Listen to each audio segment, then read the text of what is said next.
So what are the patterns that we're seeing? What are the things that are repeating over and over that you keep struggling with? What are the, what I call catching your cues? So the things that your brain keeps telling you that keep fucking you up. So the example I always use is when my brain says, "You'll remember that. You don't need to write that down." Leah, you've never remembered anything in your whole life. What are you talking about? This time is not going to be any different. That's a red flag for me. If my brain says, or another one is, "You've got plenty of time.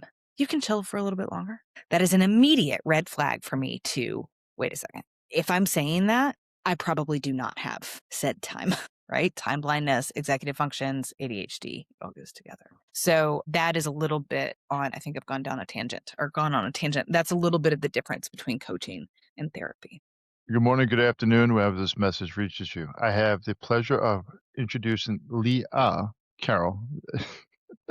Leah is a ADHD life and mindset coach and workplace neurodiversity educator who helps ADHD adults build nervous systems, safe lives, rebuilds self-trust, and feel at home in their own minds again. Her approach blends life her approach blends lived experience neuroscience, slow build structure, and grounded mindset work, helping ADHDers stop walking up in survival mode and start building steady rooted lives they actually want to live in.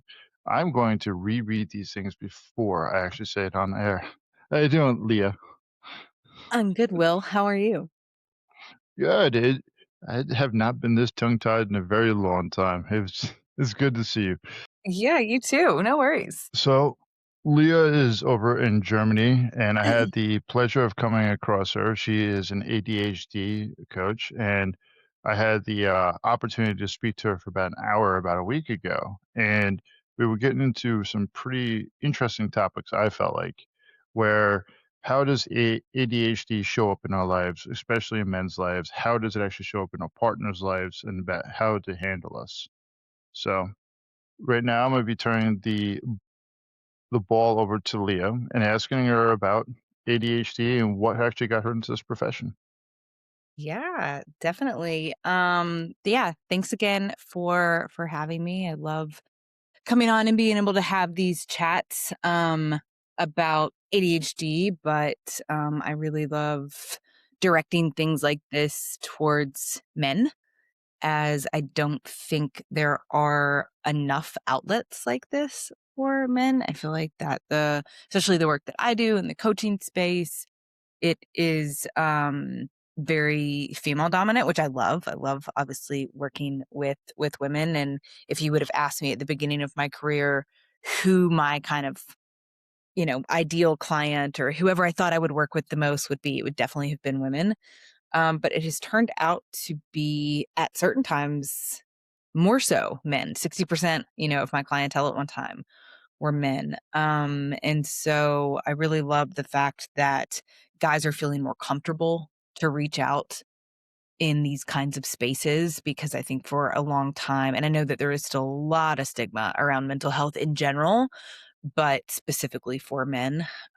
So it's really encouraging to see yeah, guys reaching out, getting support, asking for help. I've run a couple of men's small groups, which have been really, really nice to kind of get guys talking to other guys, because not to kind of gender the experience, but typically from what I see after working with hundreds of ADHDers, it does show up a bit differently for men than it does for women. Um, and again, that's a very generalized statement, so don't come at me in the comments. But yeah, so it's really great to get to be a part of this journey for men, of helping them dismantle the chaos that can be neurodivergence. And we talked about this in our initial chat of a lot of guys, I think a lot of people think that men are kind of bad at feelings. And men do tend to be, again, very generalized, more avoidant. But a lot of that has to do with the fact that guys were never taught how to recognize or articulate struggle. So it comes out as burnout, anger, avoidance. A lot of times it is handled, or at least handled, quotes, I'm using air quotes, in isolation. And that is where things can really go awry. So most of the men that I work with don't come to me and say, I'm struggling emotionally. They say, I'm exhausted, I'm angry, I'm burned out, because that's the language that they were given. So for a lot of us, that's where we start, and that's what we kind of start diving into, is that frustration, that anger, that exhaustion, all of that shows up. As a guy that has actually suffered with mental health, it has been difficult learning the language and Mhm. understanding the difference between frustrated and anger, even though we can use them similar, but they're different. When obviously you got into this field, you were ready to work with more women and working with men. What was one of the things that you saw or like sparked your interest about how guys view ADHD differently than women? Yeah, so like I said, I think that for men, ADHD shows up as feeling less than. I mean, it does for women as well, but I think for men, it's in a little bit of a different capacity of, again, and this is not me saying these things. This is just kind of the culture that most of my clients are in the UK, being that I live in Germany. So this is what I'm getting from most of those clients, is that, they've always kind of been a slacker. Even if they're really driven and really, doing well, it's taking so much effort and energy and leaving them feeling really drained. There's a lot of comparison that goes on. And I know that that happens with women as well, but men, I should be able to do this. I need to just man up and, white knuckle my way through this. And again, it leads to a lot of men feeling completely isolated, completely alone, not understanding why, they feel like quote unquote fuck ups, when they're really just struggling to figure out what is going on with my brain. And they think, if I can just try harder and do more and show up in this way, that it's going to get easier. But if you're constantly working against your brain and trying to like round peg, square hole yourself, um, it is going to lead to nothing but burnout and exhaustion. So that's where a lot of my work comes in, is figuring out, first of all, where are you struggling? Where are the places in your life? And again, we can come at this, obviously, I'm going to come at it from a neurodivergent ADHD lens. But that is where I start with everyone, because a lot of the people I deal with are undiagnosed, they're self diagnosed. The waiting list in the UK for diagnosis within the NHS, which is their national healthcare system, is up to 3 years. So a lot of people are, again, just saying, I think that this is it, but I'm not sure. Cool. I don't really care. Let's talk about, where are you struggling? How are things showing up for you? And a lot of that is communication, um, emotional intelligence, emotional resilience, not really being able to regulate themselves, not understanding that they are deregulated. They just think, I'm not okay. And usually that looks like, I am bad. I need to change. I need this. I need that. Um, and without really knowing, like you said, the language that goes with that. Oh, sorry. It can be really detrimental to the way that they show up in their relationships, for themselves, as fathers, as coworkers, as partners, as friends, all. So, what has been some of the people that found a way to you? How does their partners recognize that the guy is actually having a situation? And what is some of the language that the guy will actually say to you, saying, "Hey, my partner said X." What are some of the things that the partners are recognizing? Yeah, I mean, I think that this is gonna be really different couple to couple. I've definitely worked with couples, I've worked with, just the men, just the wives, just, everybody in between. So, I think it really depends on where that specific person is struggling. There is a lot of, like I said, communication barriers with men, I think in general, and specifically in the work that I do with ADHD. There's so much kind of fear of rejection.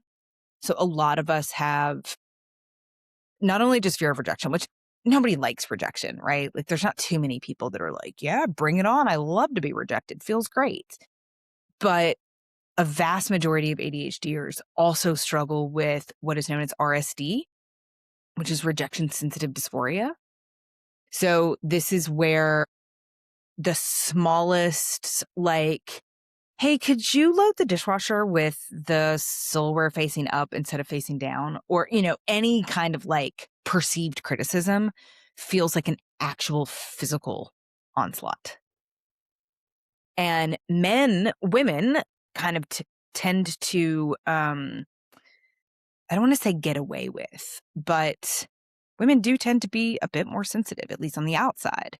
So when we're like, that hurt my feelings. I don't know why you're telling me how to load the dishwasher, or that's just an example that me and my husband have had. So looking at the fact that that rejection sensitivity will show up and men don't know how to handle it, so they just get pissed. Don't tell me what to do. Don't tell me how to do it. So it shows up in anger versus like, okay, wait, yeah, like let's talk about it. Let me figure out how, like, why does that hurt my feelings so much that you're just asking me to do something a little bit of a different way? A lot of us don't know how to do that. And I certainly did not know how to do that before I started doing this work. And now it is kind of a joke between my husband and I, like, he'll be like, hey, could you whatever? And I'll be like, don't tell me what to do. But it's become a joke, which is a really great outlet for me because a small part of me is like, don't fucking tell me what to do. Don't tell me. I don't need you to tell me what to do, because we also struggle with demand avoidance. So even if it's like, hey, you have mud on your face and you need to go wash it off, you look a hot mess. My initial reaction is going to be like, don't tell me what to do. I'm fine. Like I revert back. We talked about this in our initial call. I revert back to, in that instance, like really like a little kid, like a 5-year-old. It's like, I'm fine. I like mud on my face. I put it there on purpose. Right. And so again, that can show up and it does. It heavily shows up across the board with ADHDers. Um, Men just have a harder time understanding what is going on. So a lot of them shut down. A lot of the work I do is also around attachment theory. So looking at what your attachment theory is and how it is showing up in your relationship, whether that's anxious attachment, avoidant attachment, secure attachment, or disorganized. And how that is showing up. And a lot of men have never heard of attachment theory. A lot of the women have worked with have. And so again, it's really just kind of dismantling some of these things, so that men can have a better understanding. And there's all this different stuff that goes in with men as well, as far as the pressures are different. The pressure is different on men than it is on women. It's still pressure. Both women, both moms, both dads, have both genders and in between. Everybody has pressure, but it shows up societally different in men. They're supposed to be the providers, the ones that, you know, bring home the bacon or whatever. And obviously that's changing. But it is still a very ingrained part of our society. And it can lead to so much guilt and shame and feeling like a failure for a lot of people, but especially for the men I work So one of the things I was hearing too while you were talking about you and your partner and about the ADHD, and then also when they're expressing something to you, it can create this agitation or even a fear response to behave or to be able to protect. Curious about your perspective about learning how to, I don't want to say do couples counseling, but actually doing communication with somebody that you feel safe about being able to go through those emotional or fear responses with a person. What is your perspective about helping an individual that's more fear avoidant? So I think that that obviously looks like doing your best to be a safe space, right? And that can be really difficult if you don't feel like a safe space within yourself. So now we're kind of getting into some like more therapy stuff, which, This is not meant for therapy. This is coaching, but this is the overlap, right? This happens. So you've got to look at, how am I showing up as a safe space for myself? And then how can I put that forward to my partner in a way that does not feel patronizing, in a way that not does not feel condescending? Being able to start kind of small. We talked about this in the last one as well, of like building that muscle. Because in the beginning, if any time somebody comes at you and says, "Hey, this really hurt my feelings," and your immediate response is to get your back up and to get defensive, it's not going to work. And so you've got to be willing to, this is really uncomfortable. I hate this. This is terrible. I do not want to hear this. Also, I am not being attacked here. You've got to be able to kind of figure out, and this takes some time, self coaching. How can I kind of bring myself down off this ledge? This is not a personal attack. So, one of the books I recommend to every single person I work with is, this is blurry, The Four Agreements. It's a small book. I have it on Audible as well, so I can just kind of listen to it if I'm having trouble sleeping or whatever. But one of the four agreements is, don't take anything personal. And that is one of the hardest lessons that any of us can learn. I have had this book on, somewhat repeat since I first read it probably 5 years ago. And weekly, if not daily, one of the agreements still kind of shows up for me to work with. So yeah, being able to kind of have those conversations with your partner. And that's why I do love the idea of couples coaching or couples therapy, because you can have a third party there to dismantle a little bit of the harshness, I think. And especially depending on where you're at with your partner, if this is a pattern that you guys have been in for years, it is really hard to sit down if your default is defensiveness and this person triggers that defensiveness. It's really hard to get out of it.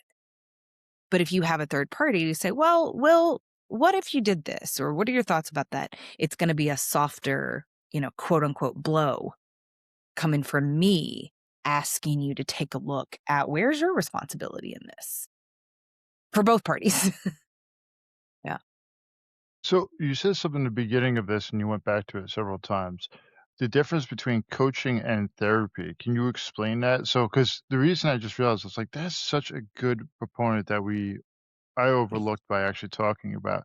So what's the difference between coaching and therapy, and how does a coach address things differently?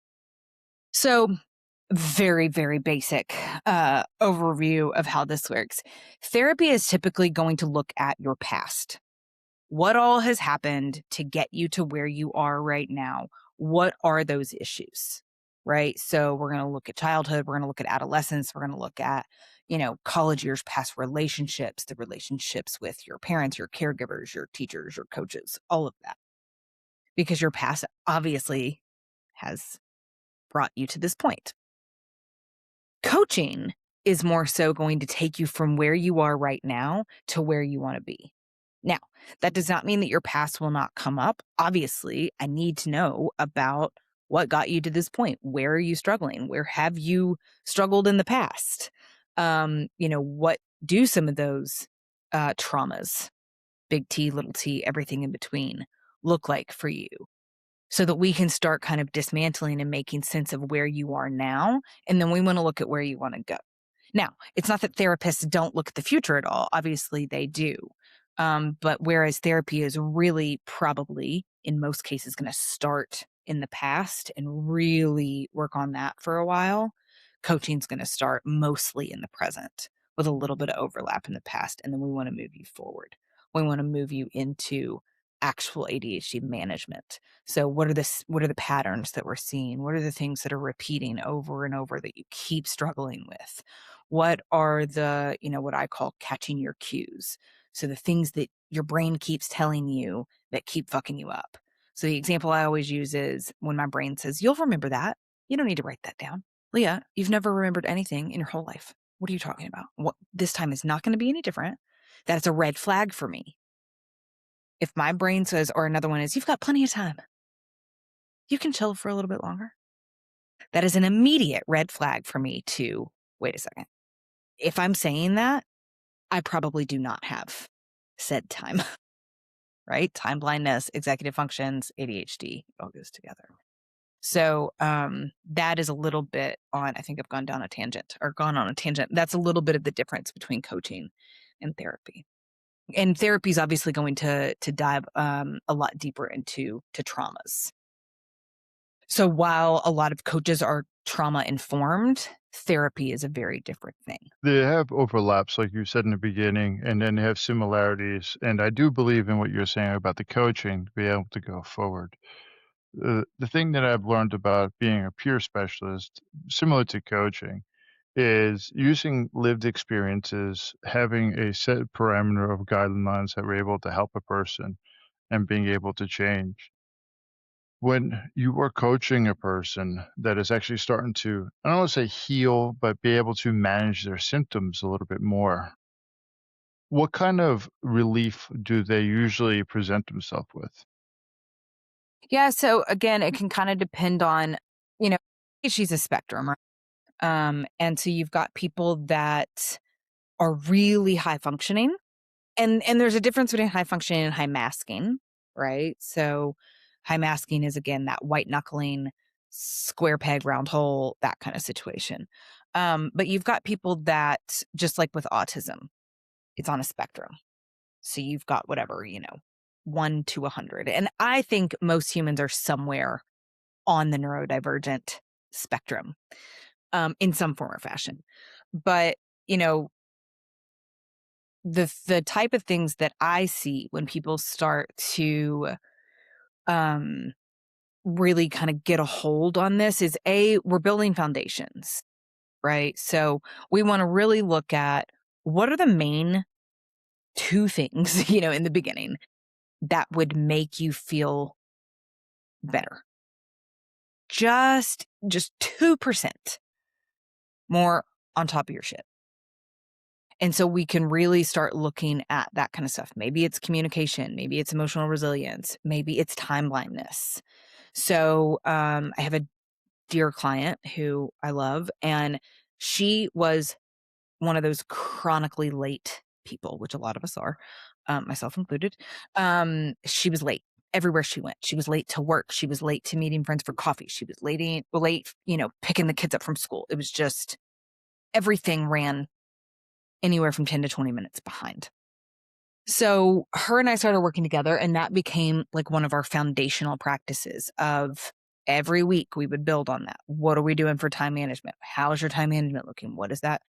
So she started prepping the night before, which is a big thing I talk to people about. Lay out your clothes like you are 7 years old. I'm talking, pants, underwear, bra, t-shirt, turtleneck, jacket, socks.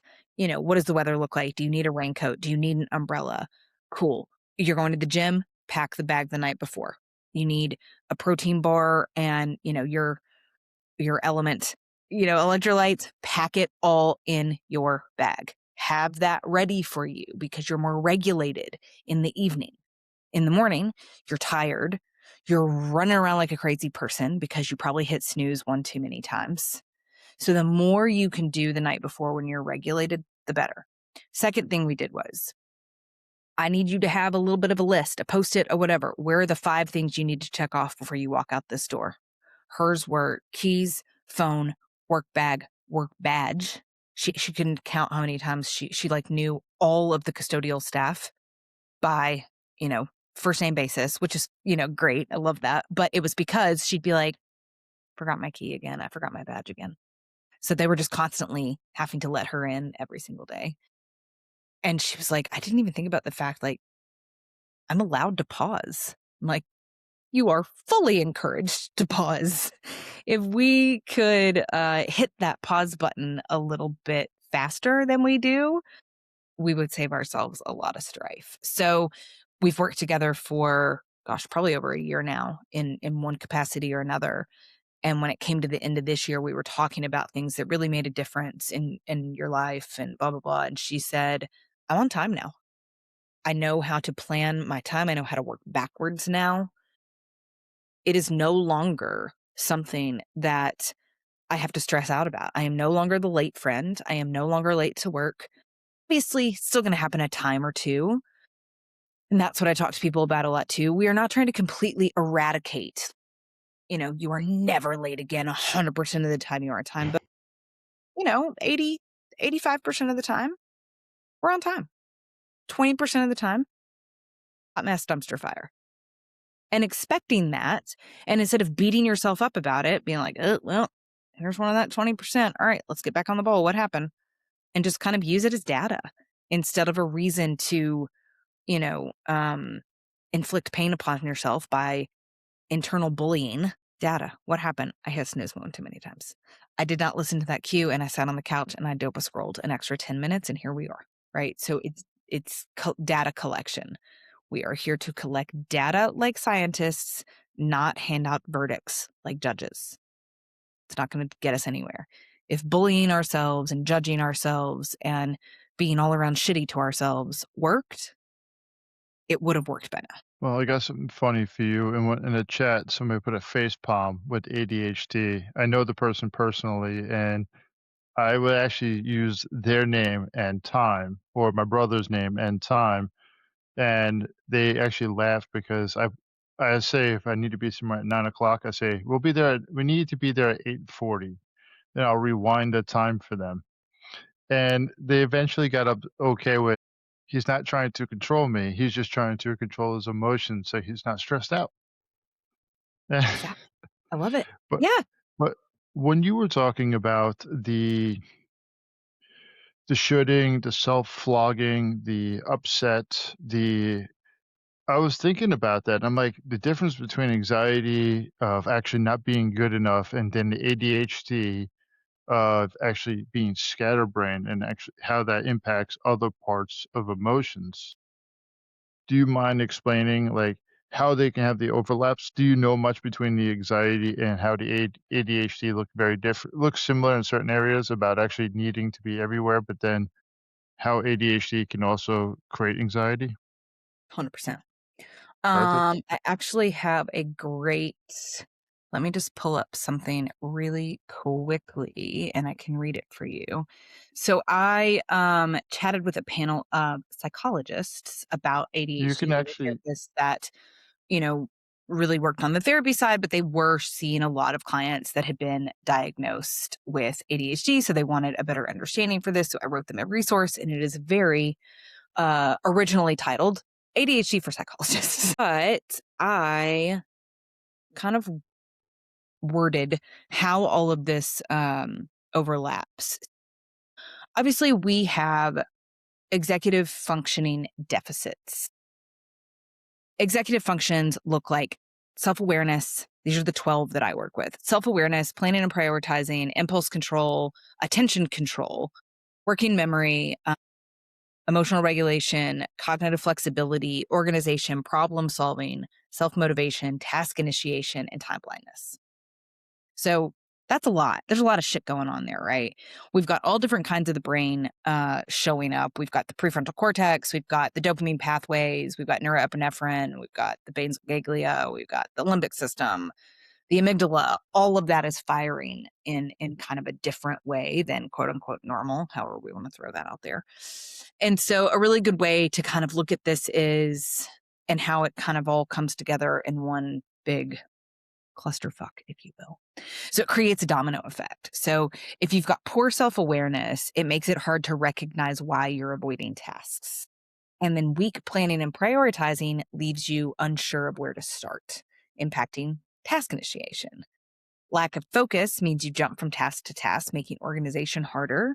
Emotional struggles like impulse control or self regulation create tension, making it even harder to stay on track. Add in working memory issues, and suddenly you forget steps or lose track of progress. The result is everything feels overwhelming, and ADHDers blame themselves, creating a cycle of shame and avoidance. So, a lot of people think ADHD is just, the 8-year-old hyperactive little boy, or the person that talks a lot, or that kind of struggles to stay on task with, conversation. They're like, oh, squirrel. that kind of thing. Definitely a thing. But there's so many layers and it's so nuanced that a lot of times it is hard to pull apart and to dismantle. A lot of my clients have been diagnosed with generalized anxiety. And it is kind of this what came first, the chicken or the egg situation, because unmanaged or even undermanaged ADHD can lead to so much anxiety of getting things right and am I going to be late and what about this and I'm disorganized and where did I put that thing and now I can't find my keys and now I can't control my emotions because somebody said something and my physiological response is to cry, speaking from experience. And so you do have this whole cluster of executive dysfunction that is going on. And so looking at where is that anxiety coming from? It's sometimes you can pinpoint it. I think the one of the biggest things I hear from ADHDers is overwhelm. We're overwhelmed. And most of the time, overwhelm leads to full-blown ADHD shutdown or at least ADHD paralysis, one of the two. So when you find yourself in that overwhelmed state, you have to be like, all right, wait, I got to stop. Again, that pause button. And a lot of us are like, I don't have time to pause. I'm already late. Or, whatever it is, with an actual meeting time or with life. So many ADHDers feel behind just in life in general. How can you be like, wait a second, I know if I can just pause for even 10 seconds, I'm going to be able to regain a little bit of that calmness to say, all right, what do I actually need to do? A lot of that looks like externalizing your brain, and I know people are like, "Oh my god, if you tell me to make one more list." It's not even about necessarily making a list, even though you hear it a lot because it's helpful. Like, that's why it's there.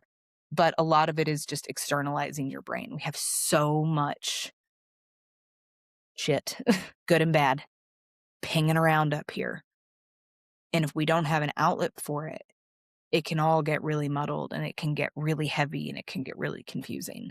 And that's another great reason for therapy, for coaching, all of that, to be able to chat it out. If you're never externalizing what's going on inside, it's all gonna build up, and it's gonna create, a pressure cooker. And that's what I see a lot specifically in men, is that pressure cooker effect where they've just push it down, just push it down, just push it down, just push it down. And that does not end well for anybody. No, it doesn't, especially when I've actually noticed this in talking to other people where there's actually a buddy of mine and who was saying that a lot of kids do not know how to acknowledge their emotions, and then they become men. They don't know how to acknowledge their emotions or be able to name their emotions, so they use the gestalt therapy or gestalt tactics to be able Mhm. to name it, so it's actually less. One of the things that I've done before in the past was helping people realize that you're being bound to your emotions in your past. So when you're able to start freeing it, you're able to lighten the rucksack. And what was interesting, what I was getting out of what you were talking about was how overwhelmed they used to be back in the early 2000, actually late 2000s into like the 2019. It was interesting what because when you were talking, I was like, wow, people with PTSD deal with something similar, but very different. How, depending on how the brain thinks about it, you could be able to categorize it, be able to approach it, be able to understand it. Because I used to be very aware or overwhelmed when it came to, I'm going to go for a drive. What about if there's bad drivers? What about this? What about that? And I'll have like 1,000 thoughts in my head. And I'm like, that's more anxiety. The other one is more of a lot of other thoughts that are fighting for the attention and actually how much shame comes up because I should be able to do this. I should be able to do that. Why can't I? And actually using a lot of negative talk to myself where then it gets imposed onto the people I love and care about. So I think it's really interesting when you start to, and this is why I started this channel, was like, hey, these are some of the areas that we're overlooking. And how do we become radioactive to the partners and the people we care about? And how what's the importance of working on a mental health is not only for ourselves, but it's for everybody else that we love. Yeah, it is. I think what, going back to a little bit of what you were saying of like, what do people get out of this when they start seeing changes? And, it's a big part of it is self trust. A big part of what is developed is self trust. And it's the same thing when you learn how to have, you know, vulnerable conversations with whoever, your partner, your therapist, your siblings, your parents, whoever. I mean, the people that you work with, your boss, your manager, being able to ask for accommodations, being able to advocate for yourself. All of that comes from a place of self-trust. And a vast majority of humans, ADHD or otherwise, struggle with self-trust. And so by starting with these little steps, and they can sometimes feel like mountains, like being on time, like putting your keys on the hook, like, these little things.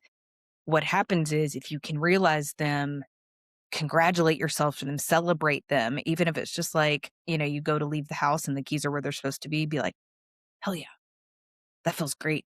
Because it does. It feels great. That is a great feeling that you put the thing where it was supposed to go and now you found it. And recognizing that, having that conversation with somebody, advocating for yourself, apologizing. Hey, I was having a moment. I was a bit of a dick. That's my bad. That feels great. I mean, not in the beginning. It feels bit shit.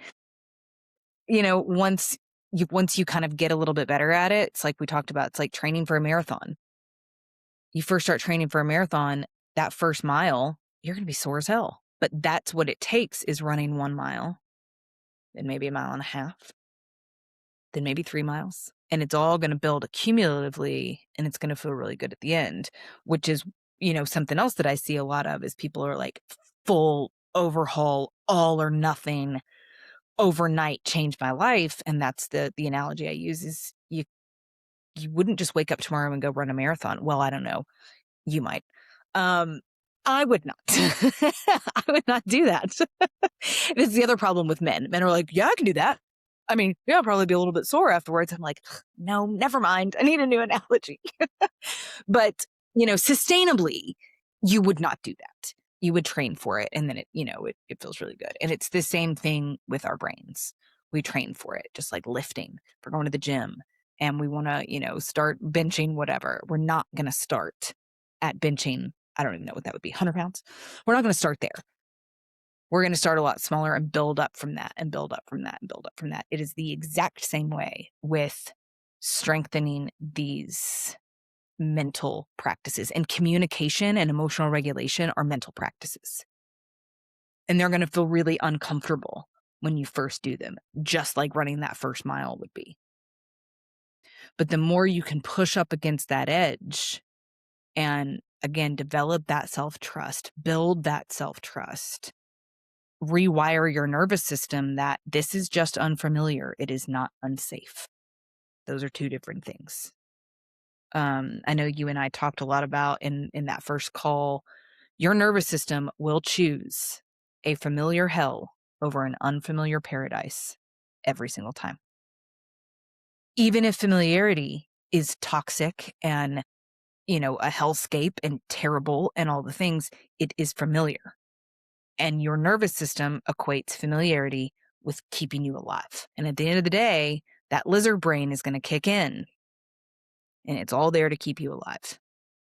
So that's where you have to, on purpose, with intention, start pushing up against that edge. If you want to change any of this, you've got to get more comfortable in the discomfort because the discomfort will eventually become comfortable. You just got to give yourself a little bit of time. And we talked about this as well of like, I always kind of equate ADHD brains to a manual car versus an automatic car. So for, the automatic car, you get in, you start it up, you put it in drive, you go. That's it. You don't really have to think about it, which is more of that neurotypical brain. It just, planning and prioritizing, organization, it just kind of comes a bit naturally. Yep, this goes here, that goes there. Yep, of course, we got to prioritize this because it's got, the most urgency, whatever. ADHD brains, you've got to hit that pause button. You got to find your clutch. You gotta figure out how to ease off of it without killing it. Gotta find that bite point. You gotta figure out where's your first gear, where's your reverse, and that takes a little bit more time, and it can be frustrating, for sure. 2 things can exist at once. It can be necessary and frustrating as hell. One of the things that you were talking about, and I wanted to rewind before we continue on with the multiple feelings or the multiple thoughts at the same time. Yeah, we could white knuckle it, and you use the analogy of wake up in the morning, go run a marathon, and even Mhm. though you didn't train at all, you could white knuckle it through it, but then you could resent running for the rest of your life afterwards. You can resent the fact that you just overactive your brain and actually hurt yourself to the point. Most people will not be able to enjoy it because now a lot of us, not everybody, has this thing where they call lactic acid buildup. Some people do not have lactic acid buildup. Okay. And it's the same way with mentally. Some people can actually mentally overhaul the whole brain all at once, but most people will not. You were talking about the self-love in a way. I'm using that where it's what are these small wins? How do these small wins look like? Why am I asking for these small wins? How are they actually being beneficial? And it's a way to continue to hit your dopamine hits while your serotonin is actually growing or actually building up because of, hey, my keys are exactly where I put them. Holy shit. I Yes. actually showed up 5 minutes early this time. Joe does not need to. I see Joe, I'm able to wave to him and I'll say, hey, Joe, can you open up my door? And it's like, I can actually have a pleasantry with somebody instead of needing something from them because I'm an idiot. I didn't Yeah. plan. I didn't do this. And understanding the thoughts and how much more mental bandwidth this is, and actually how foreign it can be because my dog just woke up. Um, the how foreign it is now we are changing our dialogues between people, how we are changing our relationships with people, how we are now renegotiating our relationships with other people. So that's why I think it's important to think about what does this look like and the familiar hell over the uncommon or unfamiliar paradise that we could live in, metaphorically speaking, and learning actually how to now renegotiate our own life of, hey, I have this situation. It might suck, but now I'm living in a life that I would like. When you are getting towards the end of helping people with acceptance of, hey, now we're actually getting to this point where we're either going to graduate or we're going to move a little bit forward.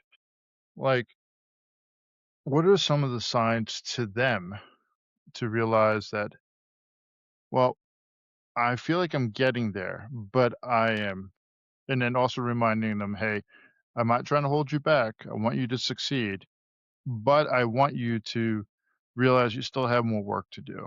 What does that type of relationship look like? Yeah, so it can be a little bit tricky with ADHD, right? Because, you know, it's not something that we're gonna cure. We are not trying to cure it because that would be setting an unrealistic and an unsustainable, goal. So, we just wanna look at really how are you feeling in terms of patterns? Things that, like I said, with, my client that was always late, and now she can look back and be like, "I'm not late anymore." Now, that doesn't mean that there's still not, other struggles, but it's tricky because for a lot of us, we could go on with a coaching relationship forever in some form or fashion, right? Because again, it's such a great way to get the thoughts out of our head.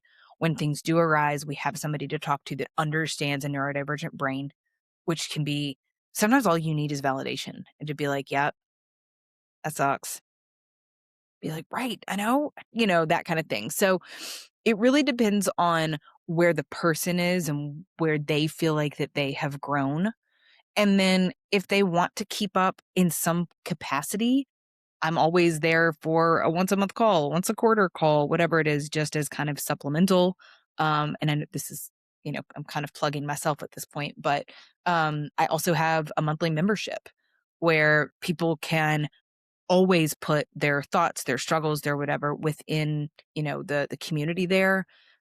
I can answer questions, people within the community can help support as well. So things like that can be really great for supplemental if you're, if you've moved on from one-on-one coaching or small group coaching or whatever that looks like. But it really looks, like I said, for people to say, how do I feel now based on how I was in the beginning? Do I need to keep going and keep refining, and am I in the place to like really do another round of this? Or do I feel like I need to take a step away, really implement what I've learned over this time, and then maybe come back with a fresh pair of eyes? So it just kind of depends person to person. So plugging yourself back into this conversation because like I said on our talk is that I want it to be a symbiotic transaction. Mhm. So when somebody goes to see Leah and when somebody gets a chance to see you, what does it actually look like as far as setting up an appointment? Yeah. How often does a person typically see a coach? Yeah. So everybody's going to work a little bit differently. The way that I work is everybody gets a free initial 45-minute chat just to make sure that what you're dealing with doesn't require more of a therapeutic setting than a coaching setting. I definitely don't want to get into anything that is outside of my scope of practice, where somebody has just, whatever, liked my website or liked something I'm posting on Instagram and then paid me to be their coach and we're actually not a good fit. So I always do that initial call free of charge. You can book that through my website or through my Instagram. And then from there, we can lay out a bit of a framework. So we have an initial chat. Again, I look at where are you struggling? Where are the parts that you really want to focus on? What can we make foundational? So we want to make some of these small things that are tripping you up to be foundational because you can build on foundation. And that's part of the problem is we try something for a week and then we're like, ah, can't do it. And we give up and this and that. So our foundations tend to be really rocky. So if we can really get into something and get it foundational, we can actually sustainably build on that. So what that typically looks like for me is an 8-week container. You get 8 calls in 8 weeks. Now, obviously, life happens. Sometimes 2 weeks go by, but I don't really like for much more than a week because what happens is we lose momentum. And for ADHDers, momentum is always going to supersede motivation. We are not a motivated people in that way. We work off of momentum. So we can get going, we can usually keep going, but it's the getting going bit. So I don't want us to meet once a month and basically start from scratch every time we're having a chat. So we're going to meet weekly for 8 weeks. I'm going to build out a roadmap for you based on that first initial call to really say, okay, these are the things in that first call that you said you were really struggling with. And everything in my world is taken with a grain of ish. So we have rules ish, we have plans ish, we have structure ish. We don't really do well with rigidity. 9 a.m. we do this, 9:15 we do this, 9:30 we do this. Doesn't really work well because as soon as something goes awry, it all goes to shit and we throw it, throw the baby out with the bathwater kind of situation. So we want to include and welcome that flexibility, be a bit more like water. So kind of more flow. So we want to build out that roadmap and then work from that. If something else comes up in that time together, you get a new job, break up with your partner, whatever. Then we can always pivot. So that's how that works. It's a 8-week one-on-one container, and then you get membership in the community as well, where we have 3 times a day body doubling sessions that you can show up for, which is where everybody just shows up online, says what they're going to work on for an hour. Mics go off, cameras stay on, and you have your little like co-working pod.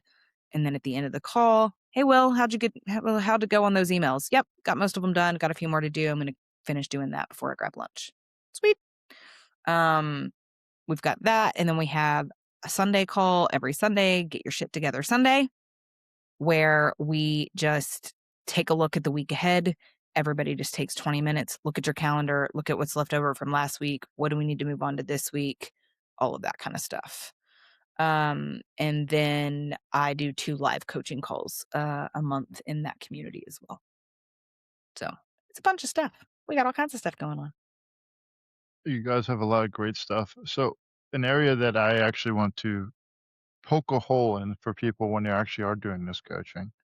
What is the similarities and some of the similar differences of people wanting to self-sabotage between, like, when they want to get better, when they actually want to really get better, what's the similarities, what's the differences between how men and women approach this in the 8-week container? Yeah, I mean, it can be it's actually, in my experience, surprisingly enough, it is quite similar.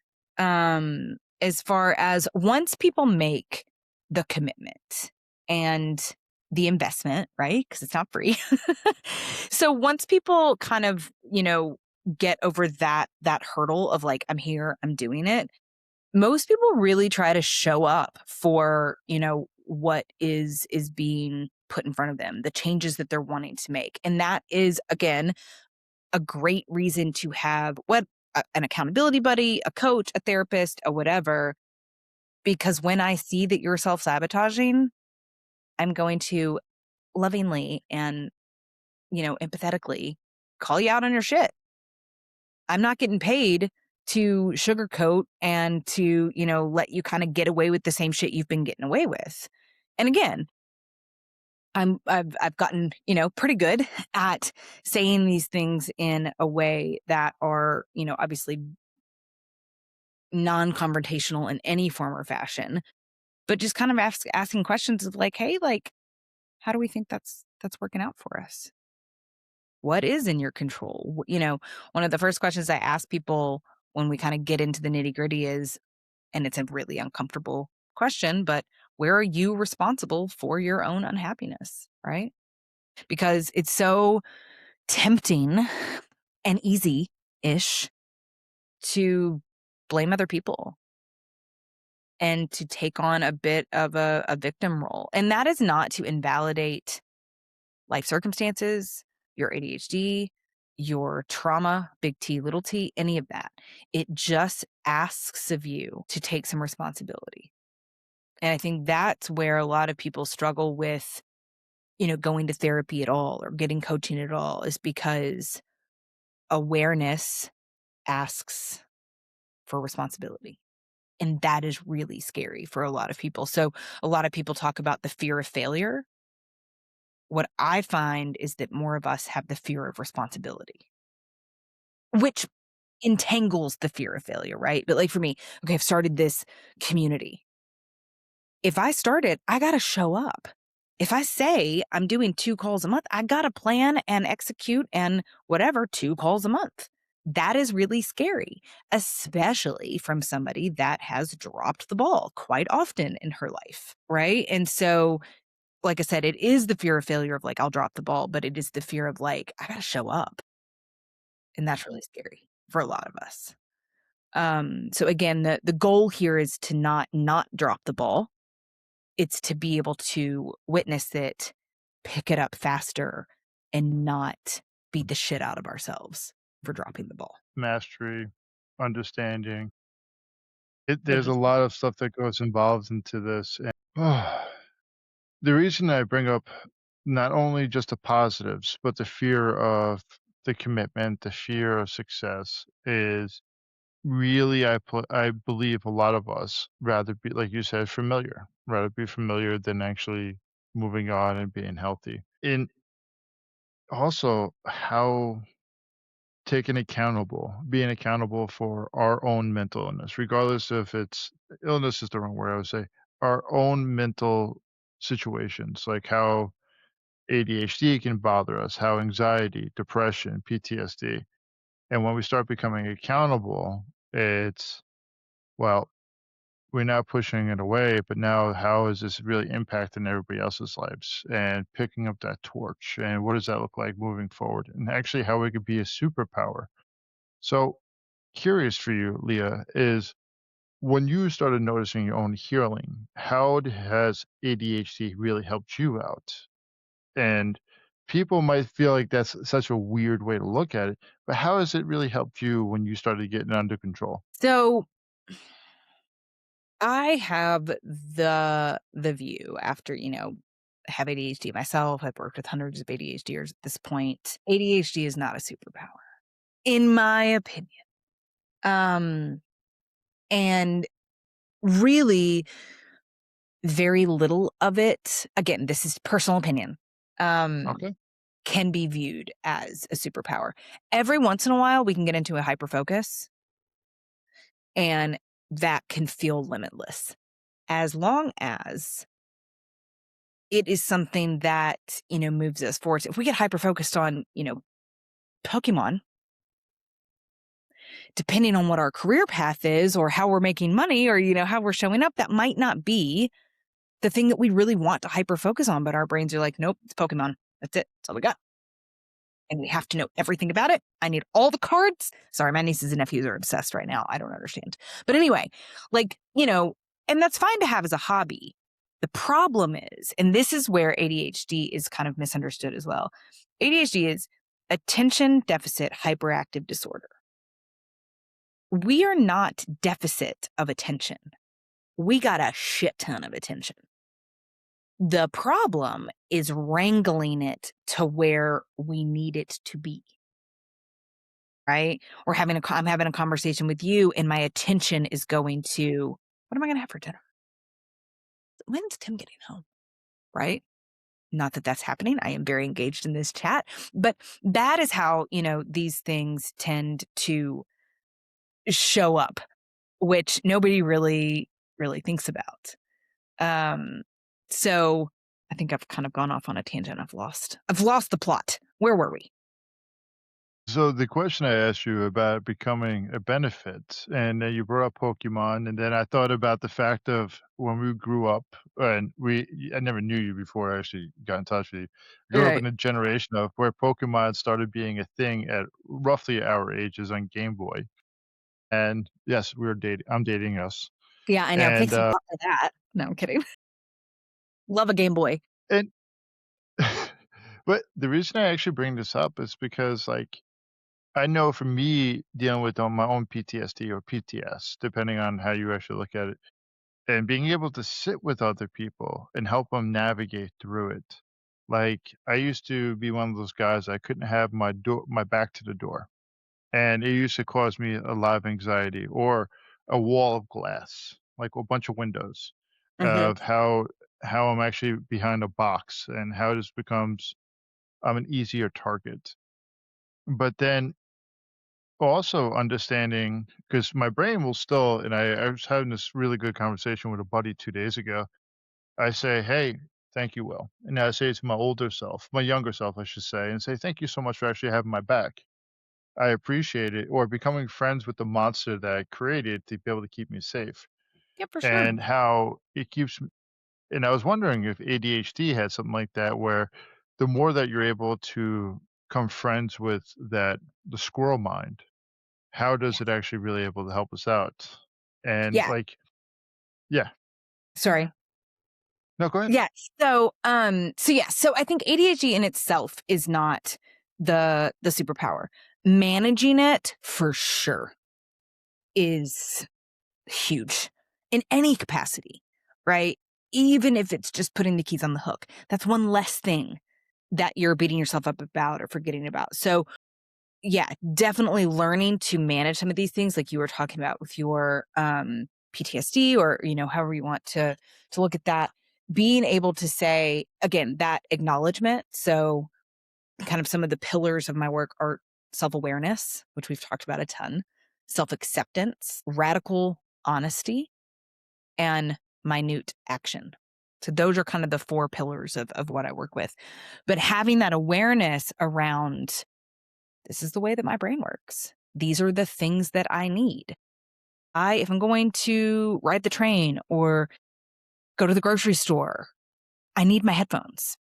I don't do well with a lot of chaos and noise and sounds and blah blah blah blah, blah all that kind of stuff. And it's fine. I can do it. I'm just going to feel more comfortable if I got these guys in. I'm really light sensitive.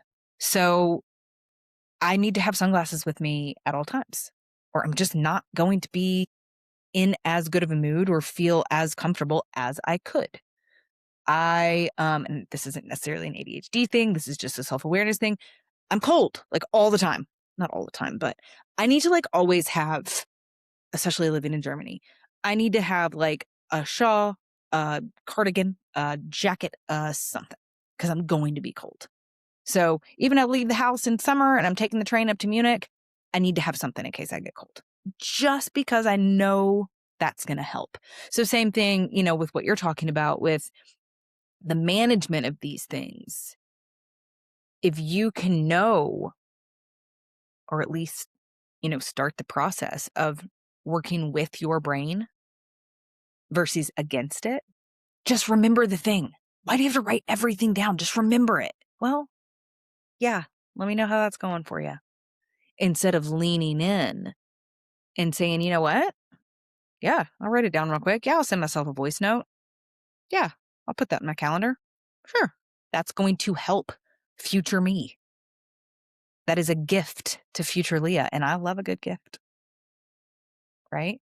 So, looking at that side of things, the management side of it is definitely a superpower, and it's definitely a gift to be able to do that, but it takes time and awareness and kind of digging in and maybe, you know, obviously, if you want things to change, something's gotta change, and if you want parts about yourself to change, you gotta change, and that is hard, and sometimes it's exhausting.